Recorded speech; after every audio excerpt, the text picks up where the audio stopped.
ஆண்டுதோறும் இந்த இரவில்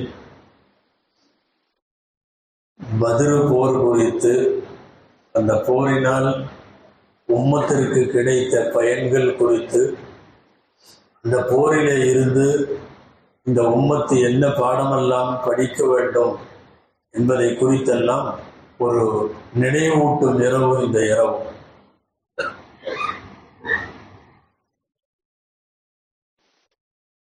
இஸ்லாமிய வரலாற்றில் பத்ரு மட்டுமல்ல, எல்லா யுத்த களங்களுமே தற்பாதுகாப்பு அடிப்படையிலே செய்யப்பட்டவை.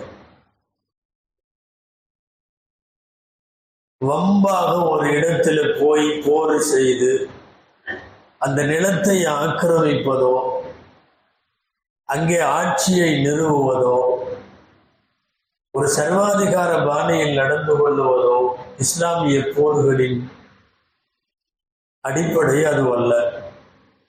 பொதுவாக அரசர்கள் எல்லாம் போர் செய்தால் நாடு பிடிப்பதற்காக போர் செய்வார்கள். தன்னுடைய ஆளுமைக்கு கீழே அடுத்தடுத்த நாடுகளையும் சேர்த்து கொள்ளுவதற்காக, நிலப்பரப்பை அதிகப்படுத்துவதற்காக இப்படியெல்லாம் போர் செய்வார்கள். இஸ்லாமிய போர்கள் அந்த தரத்தில் அல்ல.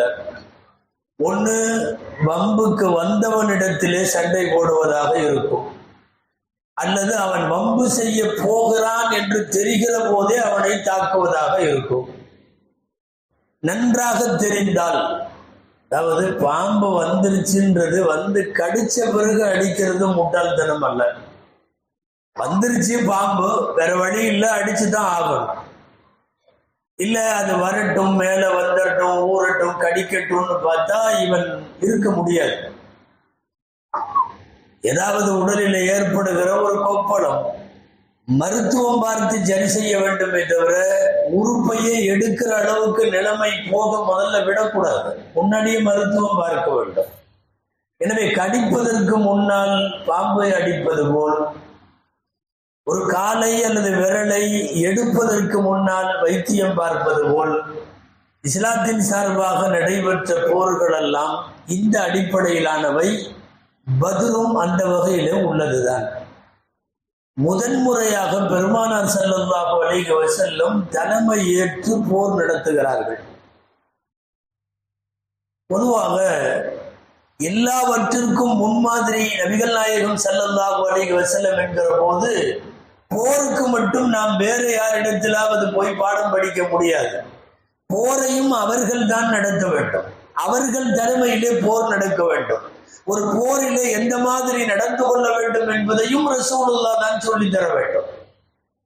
போரிலே நீங்கள் பெண்களை கொல்லக்கூடாது, குழந்தைகளை கொல்லக்கூடாது, வயதானவர்களை கொல்லக்கூடாது, போரிலே அத்துமீறல்கள் கூடாது, போரில பொது சொத்துக்களுக்கு சேதம் விளைவிக்க கூடாது, பொது அமைதிக்கு பங்கம் விளைவிக்க கூடாது. எவன் எதிர்க்கிறானோ அவனோடு மட்டும் வாளோடு வாள், ஆயுதத்தோடு ஆயுதம், அவனோடு போர் செய்ய வேண்டும். இதுவெல்லாம் நபிகள் நாயகம் ஸல்லல்லாஹு அலைஹி வஸல்லம் கற்றுத்தந்த போர் யுக்திகள், போர் நடைமுறைகள். எல்லாவற்றையும் ரசூலுல்லாஹ் தான் சொல்லித்தர வேண்டும் என்றால், நமக்கு போர் முறைகளும் அவர்கள் தான் சொல்லித்தர வேண்டும். எனவே வாழ்க்கையில நபி பட்டம் பெற்று 15 ஆண்டுகள் வரை போரையே சொல்லித் தரல. பெருமானார் ஸல்லல்லாஹு அலைஹி வஸல்லம் வாள் பிடிக்கும் அவசியம் ஏற்படுகிற போது வயசு 55. நாம் நன்றாக நினைவில் வைத்துக் கொள்ள வேண்டும். ஏன்னா திரும்ப திரும்ப திரும்ப ஒரு பொய் சொல்றான் இல்லையா, வாளால் இஸ்லாம் பரவியது, இஸ்லாம் சண்டை போட்டு பரவிச்சு, எல்லாத்தையும் அடிச்சு உதச்சு பரவிச்சுங்கிற மாதிரி. ஒருவர் வாழ்க்கை 63 வருஷம், 55 வருஷம் அவர்கள் ஆயுதம் தரித்ததே இல்லை. 55வது வயதில் தான் பத்ரு நடக்கிறது. பத்ரின் போதுதான் ஆயுதம் ஏந்துகிறார்கள். பின்னாலே வர இருக்கிற சமுதாயம் எப்படி போர் செய்ய வேண்டும் என்று இவர்கள் ஹயாத்து முடிவதற்குள் சொல்லித்தர வேண்டும். இவர்கள் ஹயாத்து முடிவதற்குள்ளாக எதிரிகள் அழிக்கப்பட வேண்டும். அவர்கள் வம்பு செய்பவர்களை எதிர்த்து களமாட வேண்டும். இந்த பல்வேறு நோக்கங்களின் அடிப்படையில் தான் பத்ர் நடக்கிறது. கொஞ்ச நெஞ்சமாக அடி உதை அல்ல, ஏறத்தாழ 15 வருஷம், 13 வருஷம் மக்காவில் அடுத்து ஒரு 2 வருஷம் மதீனாவிற்கு போய் 2வது வருஷத்தில் தான் பத்ர் நடக்கிறது.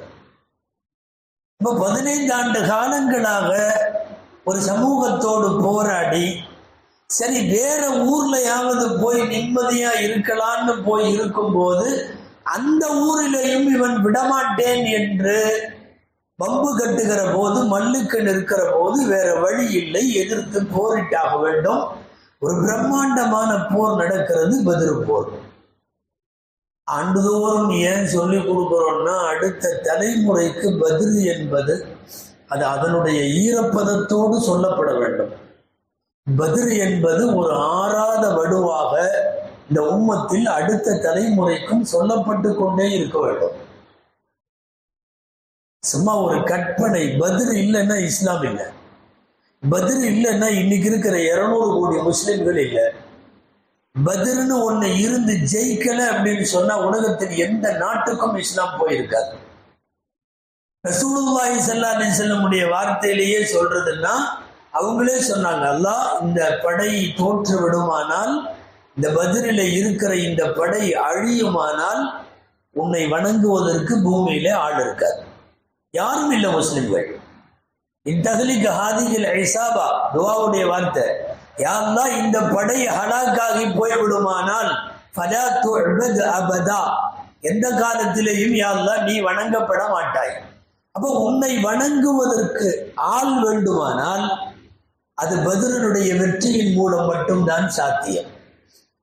இஸ்லாம் தழைத்ததற்கு, அடுத்த தலைமுறைக்கு இஸ்லாம் வந்ததற்கு, இன்னைக்கு ஒரு 1400 வருஷத்திற்கு பின்னாலே உலகத்தில் கோடிக்கணக்கான முஸ்லிம்கள் இஸ்லாமிய மார்க்கத்தின் அடையாளங்களோடு வாழுவதற்கெல்லாம் காரணமானது அந்த முதல் போர், பத்ர் போர். அதனால் தான் அதனுடைய பசுமையான நினைவுகளை, பத்ரில மறக்க முடியாத பக்கங்களை தலைமுறைகளை தாண்டி சொல்லித்தர வேண்டும் என்பதற்காகத்தான் பேசுகிறோம். அதிலும் இஸ்லாமிய வரலாற்றில் பத்ர் மிக முக்கியமான போர். காரணம், எல்லா பெருந்தலைகளும் கலந்து கொண்ட போர். எம்பெருமானார் ஸல்லல்லாஹு அலைஹி வஸல்லம் நிறைய போரை சும்மா சொல்லி அனுப்புவார்கள் அல்லது கைடன்ஸ் பண்ணுவாங்க. களத்திலே இறங்கி நின்றது பத்ர் போர். ஜிப்ரீல் அலைஹிஸ்ஸலாம் போரிட்டது பத்ர் போர். 4 கலீஃபாக்களும் களத்தில் நின்றது பத்ர் போர். மதீனாவினுடைய பெரிய பெரிய ஆளுமைகளாக கருதப்பட்ட சஅத் இப்னு முஆத் ரலியல்லாஹு அன்ஹு போன்றவர்கள் எல்லாம் முன்னாலே நின்றது பத்ர் போர். இதற்கு பின்னால் எந்த போரிலும் இவ்வளவு பெரிய ஆளுமைகள் ஒரு களத்தில் ஒன்றாய் சேர்ந்ததில்லை. அவ்வளவு பேரும் சேர்ந்தார்கள் பத்ர் போரிலே. அதே போலத்தான் எதிரிகளிலும் மிக பலமான எதிரிகள் எல்லாம் பத்ர் போர்க்களத்திலே நின்றார்கள். அபூ ஜஹல் இருந்தான், உமையா இருந்தான், உத்பா இருந்தான், ஷைபா இருந்தான். இஸ்லாமிய வரலாற்றில் வரிக்கு வரி, நொடிக்கு நொடி இவர்களெல்லாம் அத்துமீறியவர்கள், வரம்பு மீறியவர்கள், அல்லாஹுவின் எதிரிகள். இவங்க எல்லாரும் இதுக்கப்புறம் எந்த ஒரு போர்லையும் இல்லை. காரணம், இந்த போரிலேயே இவர்களின் கதை முடிகிறது. அப்போ இவர்கள் அத்தனை பேரும் ஒரே களத்திலே இவர்கள் ஒன்று சேர்ந்தது என்பது பத்ர் போர்க்களம் மட்டும்தான். எனவே பெரிய பெரிய தலைகள், பெரிய பெரிய ஆளுமைகள் எல்லாம் ஒன்று சேர்ந்தது பத்ரினுடைய களம். அல்லாஹு ஜல்ல ஷானஹு தஆலா ரசூலுல்லாஹுவுக்கு பத்ரை உத்தரவிட்ட உடனே நபி ஸல்லல்லாஹு அலைஹி வஸல்லம் மஷ்வரா செய்தார்கள். மதீனாவிலே வைத்து மஷ்வரா, போர் செய்யலாமா வேணாமா? மக்காவிலே இருந்து ஒரு படை தயாராகி எதிரிகள் வருகிறார்கள். 1000 சில்லறை பேர் வருகிறார்கள், ஆயுதங்களோடு வருகிறார்கள், ஆடல் பாடலோடு வருகிறார்கள். ஒரு போருக்கு தேவையான முஸ்தீபுகள் எல்லாம் அவர்களிடத்திலே தயாராக இருக்கிறது. நம்மிடத்திலே ஒன்றும் இல்லை, இருந்தாலும் தைரியம் இருக்கிறது, ஈமானிய நெஞ்சுரம் இருக்கிறது. 15 வருஷமாக நம்மை அடித்தவனை பழிவாங்கி விட வேண்டும் என்கிற துடிப்பு இருக்கிறது. இந்த உம்மத்தில் அன்றைக்கு இருந்த பிஞ்சிலிருந்து பெருசு வரை எல்லாருக்கும் இந்த வேகம் இருக்கிறது. போலாமா வேண்டாமா? மதீனாவாசிகளோடு குறிப்பாக ஆலோசனை நடத்த வேண்டும். ஏன்னா ஒரு ஊருக்கு அண்டி வாழ போயிருக்கோம், அந்த ஊர்ல உள்ளவங்க இடம் வீடு எல்லாம் கொடுத்துருக்காங்க. அந்த ஊர்ல உள்ளவங்க போருக்கு வாங்க அப்படின்னா கிட்டத்தட்ட நீங்க இறக்கிறதுக்கு சாகிறதுக்கு வாங்கன்னு கூப்பிடுற மாதிரி தானே. அவர்களிடத்தில் ஆலோசனை செய்ய வேண்டும் என்று ஆலோசனை செய்தார்கள். அழகான பதிலை மதீனாவாசிகள் கொடுத்தார்கள். மக்காவாசிகள் கூட அவ்வளவு வேகமா பேசல. அபூபக்கர் ரலியல்லாஹு அன்ஹு எழுந்து மஷ்வரா செய்கிற போது சொன்னார்கள், அழகான வார்த்தைகளை சொல்லி போருக்கு போலான்னு சொல்லிட்டு உட்காந்துட்டாங்க. இரண்டாவதாக எழுந்தவர்கள் அதற்கு கத்தாதா ரலியல்லாஹு அன்ஹு, அவங்களும் எந்திரிச்சு போருக்கு போகலாம், நீங்க அணிவகுக்க சொன்னீங்கன்னா நாங்க அணிவகுத்துறோம் அப்படின்னு சொல்லிட்டு அவங்க உட்காந்துட்டாங்க. அதற்கு உமர் ரலியல்லாஹு அன்ஹு எழுந்து அல்லாஹ்வுடைய பாதையிலே அணிவகுக்க நாங்கள் தயார் சொல்லிட்டு உட்காந்துட்டாங்க. எல்லாத்தோட வாக்கியமும் ஒரு வரிதான். ஆனா மதீனாவாசிகள்கிட்ட இருந்துதான் ரசூலுல்லாஹ் எதிர்பார்த்தது. அதுல ஒரு சின்ன வயசு சஹாபி சஅத் இப்னு முஆத் ரலியல்லாஹு தஆலா அன்ஹு, அவங்க இருக்கிற வயசுலேயே அவங்க கம்மி, 20 வயசுக்கு கீழே உள்ளவங்க. அவங்க எந்திரிச்சு சொன்னாங்க, நான் ஒட்டுமொத்த மதீனாவாசிகள் சார்பா பேசுறேன் அப்படின்னு சொல்லிட்டு ரசூலுல்லாஹ்ட்ட சொன்னாங்க, நீங்க இவ்வளவு நேரம் அமைதியா உட்கார்ந்து இருக்கிறது எங்க மேல சந்தேகப்பட்டு தானே உட்கார்ந்துருக்கீங்க, மதீனாவாசிகள் எங்க வரமாட்டாங்களோ என்னமோ அப்படிங்கிற மாதிரி நினைச்சிட்டு தானே உட்கார்ந்துருக்கீங்க. அப்படியெல்லாம் இல்லை, நாங்க முழுமையாக சம்மதம் தெரிவிக்கிறோம், ஒட்டுமொத்த மதீனாவாசிகளின் சார்பாக நான் பேசுகிறேன் அப்படின்னு சொல்லிட்டு புகாரி ஷரீஃப் உள்ளிட்ட ஹதீஸ்ல எல்லாம் அவர் பத்ருடைய மஷ்வராவின் போது அவர் என்ன பேசினாரோ அது பூரா வருகிறது. அருமையான வாக்கியங்களை ரசூலுல்லாஹ்விடத்துல பேசினார். யா அய்யுஹர் ரசூல், நபி ஸல்லல்லாஹு அலைஹி வஸல்லம் அவர்களே, கத் ஆமன்னா பிக, நாங்கள் உங்களை கொண்டு ஈமான் கொண்டோம், வஸத்தக்னாக, நீங்கள் சொன்னதெல்லாம் உண்மை என்று நாங்கள் உண்மைப்படுத்தினோம், வஷஹித்னாக அன்னமா ஜீத பிஹி ஹுவல் ஹக், நீங்கள் கொண்டு வந்தது மட்டும்தான் உண்மை என்று உங்களுக்கு நாங்கள் சாட்சி சொன்னோம், வஅதைனாக அலா தாலிக உஹூதனா வ மவாசிகனா, இதற்காக எங்களின் பிரமாணங்களை எங்களினுடைய உறுதிமானங்களை உங்கள் கையில வைத்து நாங்கள் ஒப்பந்தம் செய்து கொடுத்திருக்கிறோம். வல்லாஹி லஸுபுருன் இன்டல் லிகா வஸுபுருன் இன்டல் ஹர்பி வஸுதுகுன் இன்டல் லிகா, போர் என்று வந்துவிட்டால் நாங்கள் உண்மையாக இருப்போம், போரிலே புறமுதுகு காட்டாமல் முன்னாலே நின்று போர் செய்கிற போரின் பொறுமை எங்களுக்கு இருக்கிறது. வல்லாஹி, அல்லாஹுவின் மீது ஆணையாக, இதெல்லாம் அவர் பேசுற வாசகம். லவிஸ்தகரக்த பினா ஹாதல் பஹர், இதோ இங்கே இருக்கிற ஒரு கடலை காட்டி மதீனாவாசிகளை நீங்கள் எல்லாம் மூழ்கி விடுங்கள் என்று நீங்கள் சொன்னால், கடலை கை காட்டி நீங்கள் அத்தனை பேரும் மூழ்கிவிட வேண்டும் என்று சொன்னால், லஹுதுத்தும் மா தகல்லஃப மின்னா ரஜுலுன் வாஹித், நாங்கள் எல்லாரும் மூழ்கி விடுவோம், எங்களில் ஒரு மதீனாவாசி கூட இந்த விஷயத்தில் பின்தங்க மாட்டார், பின்வாங்க மாட்டார், அத்தனை பேரும் நாங்கள் இறந்து போக தயார். லபிஸ்தகுரக்த பினா ஹாதல் பஹர், இந்த கடலை நீங்கள் கை காட்டினால். அப்போ முழுக்க மதீனாவாசிகளின் சார்பாக இருப்பவர்களின் இரத்தமெல்லாம் சூடாகிற அளவுக்கு போருக்கு போயே ஆக வேண்டும் என்கிற உத்வேகம் அந்த சபையில ஏற்படுகிற அளவுக்கு பேசியது சஅத் இப்னு முஆத் ரலியல்லாஹு அன்ஹு. நபி ஸல்லல்லாஹு அலைஹி வஸல்லம் அவர் பேசினதுக்கு அப்புறம் மஷ்வராவை முடிச்சிட்டாங்க, போலாம் அப்படின்னு சொல்லி கிளம்பிட்டாங்க. பத்ர் என்கிற கிணறு இருக்கக்கூடிய இடம் மதீனாவிலிருந்து வெளியே, அந்த இடத்திற்கு முஸ்லிம்களும் வருகிறார்கள், காஃபிர்களும் வருகிறார்கள். அல்லாஹு ஜல்ல ஷானுஹு தஆலா குர்ஆனின் பல்வேறு இடங்களில் இந்த போரை சொல்லுகிறான். அல்லாஹுடைய வாசகத்தில் சொன்னால் பைனல் ஹக்கி வல் பாத்தில், ஹக்குக்கும் பாத்திலுக்கும் இடையிலே நடைபெறுகிற போர், சத்தியத்திற்கும் அசத்தியத்திற்கும் இடையில் நடைபெறுகிற போர். பைனல் ஈமானி வல் குஃபர், ஈமானுக்கும் குஃபருக்கும் இடையிலே நடைபெறுகிற போர். யௌமல் ஃபுர்கான், பிரித்தறியும் நாள் என்று பத்ருடைய நாளுக்கு குர்ஆன் பேர் சொல்லுகிறது. சஅத் இப்னு முஆத் ரலியல்லாஹு நபி ஸல்லல்லாஹு அலைஹி வஸல்லம் அவர் பேசினதுக்கு அப்புறம் மஷூராவை முடிச்சிட்டாங்க. போலாம் அப்படின்னு சொல்லி கிளம்பிட்டாங்க. பத்ர் என்கிற கிணறு இருக்கக்கூடிய இடம் மதீனாவிலிருந்து வெளியே. அந்த இடத்திற்கு முஸ்லிம்களும் வருகிறார்கள், காஃபிர்களும் வருகிறார்கள். அல்லாஹு ஜல்ல ஷானுஹு தஆலா குர்ஆனின் பல்வேறு இடங்களில் இந்த போரை சொல்லுகிறான். அல்லாஹுடைய வாசகத்தில் சொன்னால் பைனல் ஹக்கி வல் பாத்தில், ஹக்குக்கும் பாத்திலுக்கும் இடையிலே நடைபெறுகிற போர், சத்தியத்திற்கும் அசத்தியத்திற்கும் இடையில் நடைபெறுகிற போர். பைனல் ஈமானி வல் குஃபர், ஈமானுக்கும் குஃபருக்கும் இடையிலே நடைபெறுகிற போர். யௌமல் ஃபுர்கான், பிரித்தறியும் நாள் என்று பத்ருடைய நாளுக்கு குர்ஆன் பேர் சொல்லுகிறது. யௌமல் தகல் ஜம்ஆன், இரண்டு படைகளும் பொருதி கொண்ட நாள் என்று குர்ஆனில் சொல்லுகிறார். பல இடங்களில் வருகிறது. அல்லாஹ்வுடைய வாக்கியம் என்ன தெரியுமா? வஅன்தும் அதில்லா, நீங்கள் ஆக சிறுமையாக இருந்தீர்கள், அற்பமாக இருந்தீர்கள், நிராயுதபாணிகளாக இருந்தீர்கள். ஒரு போருக்கு தேவையான கவசங்களும் தளவாடங்களும் போர் ஆயுதங்களும் உங்களிடத்திலே இல்லாமல் இருந்தது. அல்லாஹு தஆலா அதற்கெல்லாம் உதவி செய்கிறார். எல்லா உதவிகளும் செய்தார்.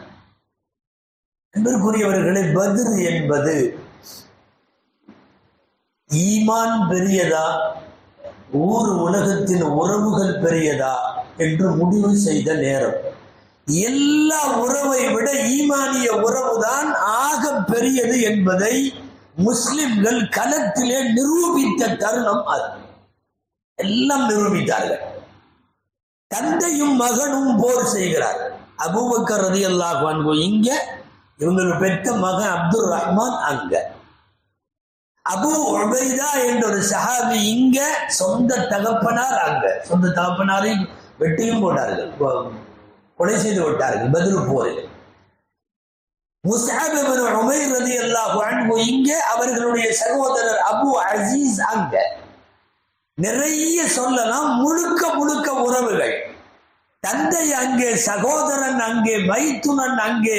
ஒரு குடும்பத்திற்குள், ஒரு வீட்டுக்குள், ஒரு தட்டிலே ஒரு காலத்தில் சாப்பிட்டு கொண்டிருந்தவர்கள் மார்க்கத்தின் பெயரால் அவர்கள் பிரித்து விடுகிற போது உலகத்தின் உறவுகளை எல்லாம் விட ஈமானிய உறவுதான் பெரிது என்று அவர்கள் நிரூபித்த தருணம் பத்ர் போர். அதாவது ஏதாவது ஒரு உறவு அப்படி இப்படின்னு வரும்போது மார்க்கத்தை தூக்கி எரிஞ்சிட்டு இன்னைக்கு அந்த உறவு தேவை என்று பின்னாலே போகிற எத்தனையோ பேரை துன்யாவிலே பார்க்கிறோம். ஒரு பெண்ணுக்கு பின்னால் போகிற ஆண், அல்லது ஒரு ஆணுக்கு பின்னால் போகிற பெண், அல்லது சொத்துக்காக சுகத்திற்காக என்றெல்லாம் மார்க்கத்தை விட்டு விடுகிற, மார்க்கத்தை விட்டு வெகு தூரம் போய் விடுகிற இந்த தலைமுறையை யோசித்து பார்த்தால் பத்ரிலே எந்த உறவும் சரியான உறவல்ல, ஈமானிய உறவுதான் பெருசு என்று நிரூபித்த தருணம். நீங்கெல்லாம் கேள்விப்பட்டிருப்பீங்க. போரெல்லாம் முடிச்சதுக்கு அப்புறம் ஒரு தடவை அப்துல் ரஹ்மான், அவங்க பின்னாடி இஸ்லாமிய பாக்கியம் பெற்றவர்கள், அபூபக்கர் ரலியல்லாஹுடைய மகன், அவங்க சொல்லுவாங்க, பத்ர்ல எனக்கு எதிரில் நீங்க இருந்தீங்க, எனக்கு தோதுவா நீங்க கிடைச்சீங்க, இருந்தாலும் தகப்பனாச்சேன்னு நான் விட்டுட்டேன் அப்படின்னு சொல்லும் போது, நீ எனக்கு அந்த மாதிரி கிடைச்சிருந்தா நான் வெட்டி இருப்பேன்பா அபூபக்கர் ரலியல்லாஹு, நீ எனக்கு அப்படி கிடைக்கல. ஈமானிய உணர்வும் உறவுகளுக்கான உணர்வுக்கும் இடையில வேறுபாடு காட்டப்பட்டது அங்கேதான். முஸ்அப் இப்னு உமைர் ரலியல்லாஹு அன்ஹு இந்த பக்கம், அவங்க சகோதரர் அபூ அசீஸ் அந்த பக்கம். போரெல்லாம் முடிந்து கைதிகளாக பிடிக்கப்பட்டு கைதிகளை கொண்டு போய் ஒரு இடத்துல வைத்திருந்தார்கள். ஆங்காங்கே பேரிச்சம்பழ மரத்துல ஒவ்வொரு கைதியும் கட்டி போட்டிருந்தாங்க. அந்த அபூ அசீஸ் அப்படிங்கிறவர் ஒரு மரத்துல வச்சு ஒருத்தர் கட்டிட்டு இருக்கிறார். நல்ல கயிறு போட்டு கட்டிட்டு இருக்காரு அந்த கைதிய. சொந்த கூட பிறந்த அண்ணன் முஸ்அப் இப்னு உமைர் அந்த பக்கம் போறாங்க. பெரிய பணக்கார குடும்பம், சொத்து சுகம் வேண்டாம் என்று எல்லாவற்றையும் உதறி தூக்கி போட்டு விட்டு இஸ்லாத்திற்கு வந்தவர்கள் இவர்கள் முஸ்அப் இப்னு உமைர். ஆனால் இப்போது கட்டப்படுகிற இவர்களுடைய சொந்த தம்பி கோடீஸ்வரர் கட்டிட்டு இருக்கிறார் ஒரு முஸ்லிம். அவரை இவர் அந்த பக்கம் கடந்து போறவர் சொல்றாரு, சுத்த வசகாஹு, நல்லா இறுக்கமா டைட்டா கட்டு அப்படின்னு சொல்றாரு. அதிர்ச்சியா அந்த தம்பி அண்ணனை பார்ப்பான். நல்லா கட்டு, காசு கொடுத்து விடுதலை ஆகிட்டு போட்டோம், அவங்க அம்மாட்ட நிறைய காசு இருக்கு அப்படின்னு சொல்லுவார். சொந்த சகோதரனா இப்படி பேசுறது அப்படின்னு அந்த தம்பி கேட்பான். முஸஅப் இப்னு உமைர் சொல்லுவார், உன்னை கட்டிட்டு இருக்கிற ஈமான் கொண்ட முஃமின் என் சகோதரன், நீ அல்ல. என்னை ஈமான் கொண்டதற்காக வீட்டை விட்டு நீங்கள் எல்லாம் துரத்தினீர்களே, நீங்கள் சகோதரர் அல்ல. உலகத்தில் இருக்கிற உறவை எல்லாம் விட ஈமானுடைய உறவுதான் மேல் என்பது நிரூபிக்கப்பட்ட தருணம் பத்ரு போர். அதாவது அல்லாஹுவின் உதவி மட்டும் இல்லை என்றால் பத்ரு வெற்றி எல்லாம் சாத்தியமே இல்லை, ஜெயிக்கவே முடியாது. வாள் இல்லை, ஆயுதம் இல்லை, ஒன்றும் இல்லை. ஒரு ஒட்டகத்துல 3 பேர் டபுள்ஸ்ல ட்ரிபிள்ஸ்ல போறாங்க, எல்லாம் ஒண்ணுமே இல்லை. உடைந்து போன வாட்களும் நொண்டியாகி போன குதிரையும் ஒட்டகத்தையும் வைத்துக் கொண்டு என்ன போர் செய்ய முடியும்? அனைத்து உதவியும் மறைமுக உதவி அல்லது வானத்திலிருந்து வந்த உதவி.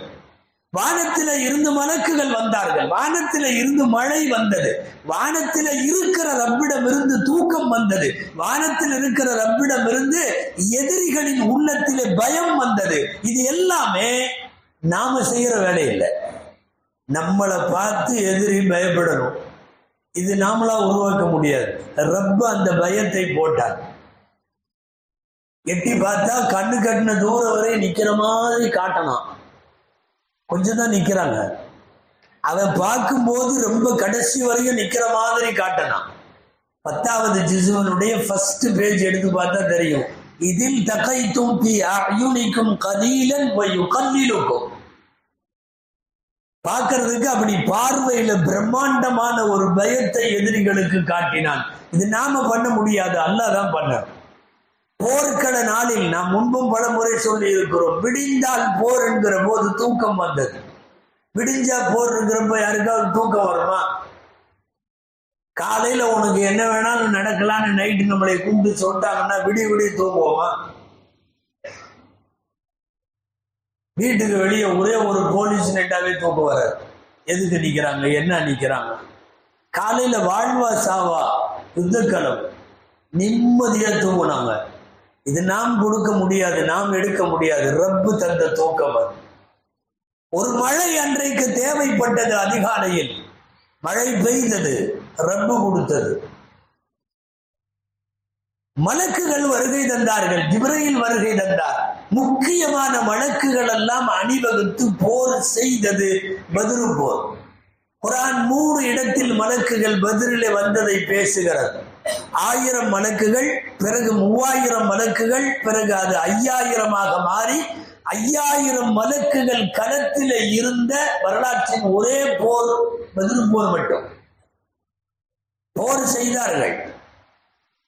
நபி ஸல்லல்லாஹு அலைஹி வஸல்லம் அபூ பக்கர் ரலியல்லாஹு இடத்திலே சொன்னார்கள், ஹாதா ஜிப்ரீலு ஆகிதும் பிரஅஸி ஃபர்ஸி. அவருடைய குதிரையை பிடித்துக் கொண்டு இதோ ஜிப்ரீல் வந்திருக்கிறார். அலைஹி அதாத்துல் ஹர்ப், போர் ஆயுதம் தரித்து வந்திருக்கிறார். நார்மலா வரல, போர் ஆயுதங்களோடு வந்திருக்கிறார். இந்த காரணங்களால் தான் பத்ர் முக்கியத்துவம் பெறுகிறது. எத்தனை சஹாபிகள் சொன்னாங்க, நாங்க கையை ஓங்குவோம் தலை உளுந்துருவோம், மலக்குகள் வெட்டிடுவாங்க. மலக்குகள் வந்தது மட்டும்தான் அவன் தோத்ததுக்கு காரணம், நாம ஜெயிச்சதுக்கு காரணம். ரொம்ப முக்கியமான ஒரு விஐபி போருக்கு வரல. உங்களுக்கு தெரியும், அபூ லஹப் ரசூலுல்லாஹ்வுடைய சச்சா போருக்கு வரல, ஊர்லயே இருந்துட்டாரு. ஏதோ காரணம் உடம்பு சரியில்லைன்னு சொல்லி. ஆனாலும் அங்க இருந்துட்டு அவருடைய எதிர்பார்ப்பு, எப்படியாவது முஸ்லிம்கள்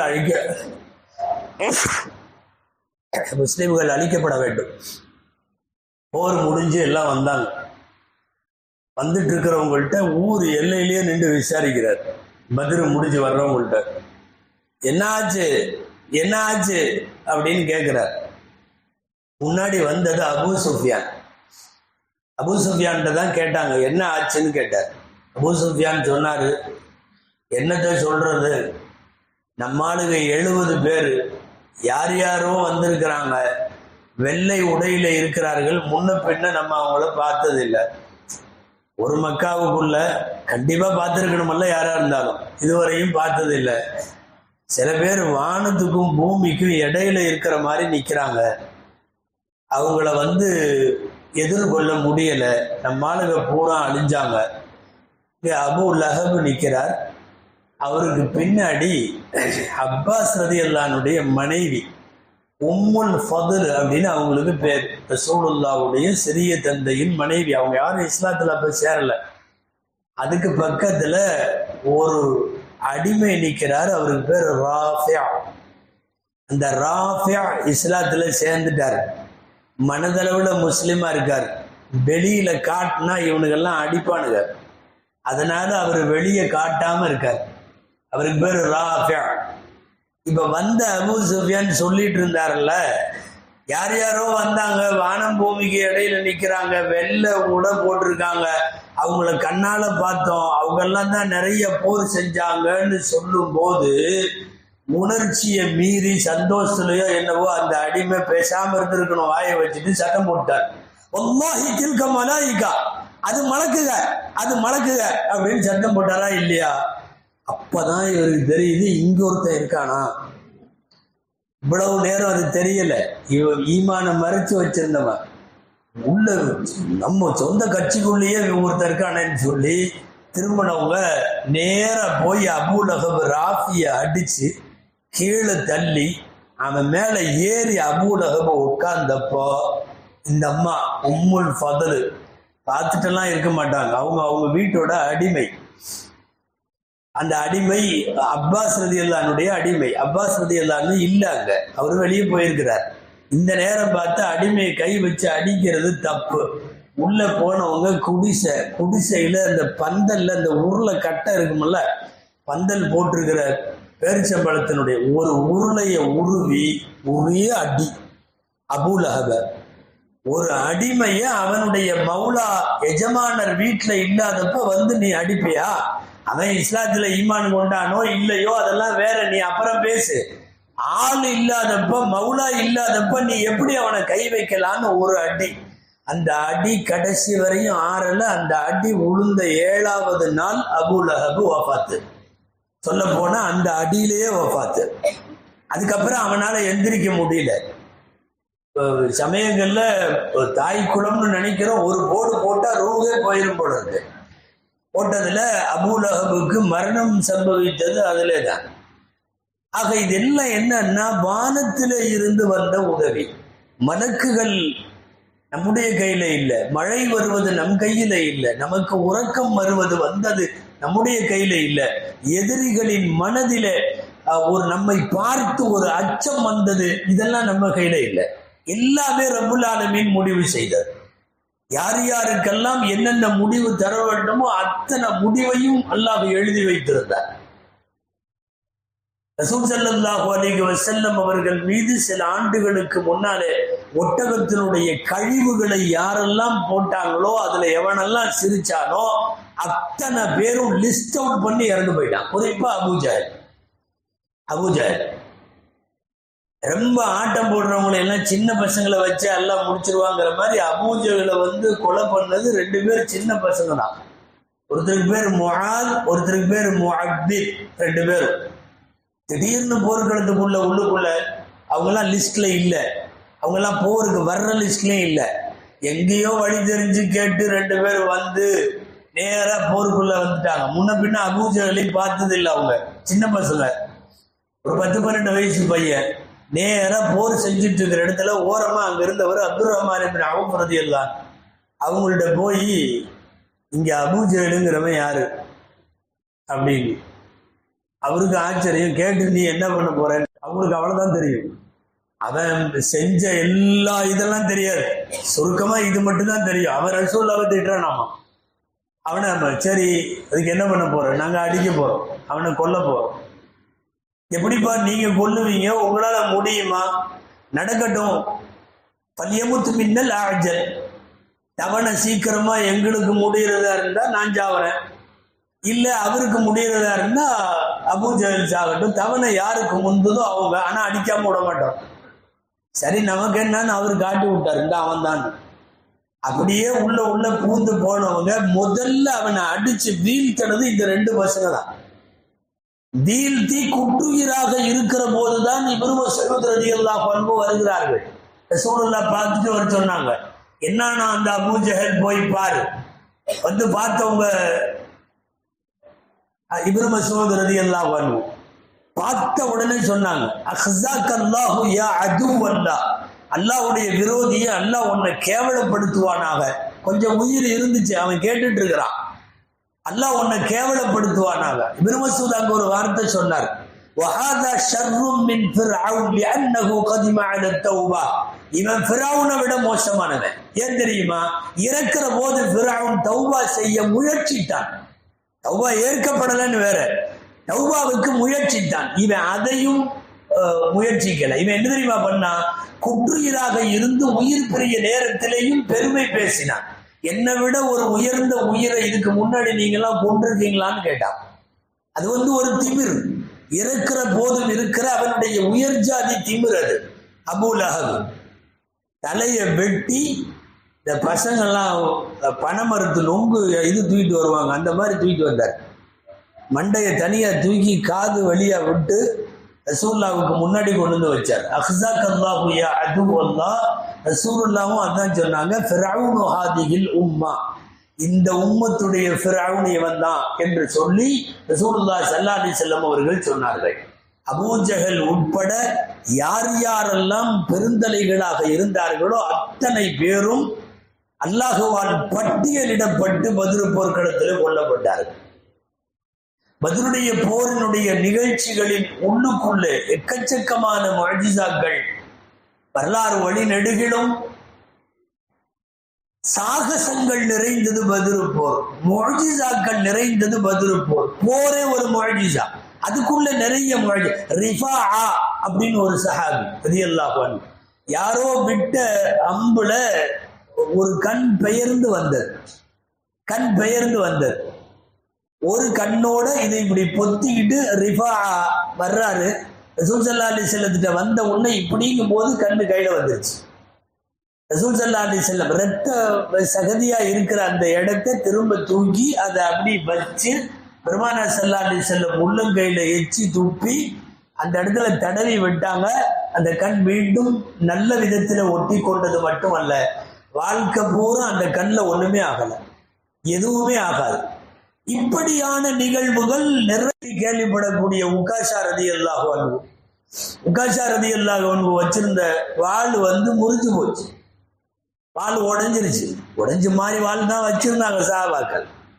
அடுத்து போர் செய்யறதுக்கு ஒண்ணும் இல்லை, நடுக்களத்துல நிக்கிறார். நபி ஸல்லல்லாஹு அலைஹி வஸல்லம் அப்படியே ஓரத்துல வந்துட்டார். ரசூல் ஸல்லல்லாஹு அலைஹி வஸல்லம், அல்லாஹ்வின் தூதரே, என்னுடைய வாள் முறிஞ்சு போச்சு, நான் போர்க்களத்துக்குள்ள நிக்கிறேன், என்னிடத்துல ஆயுதம் இல்லை.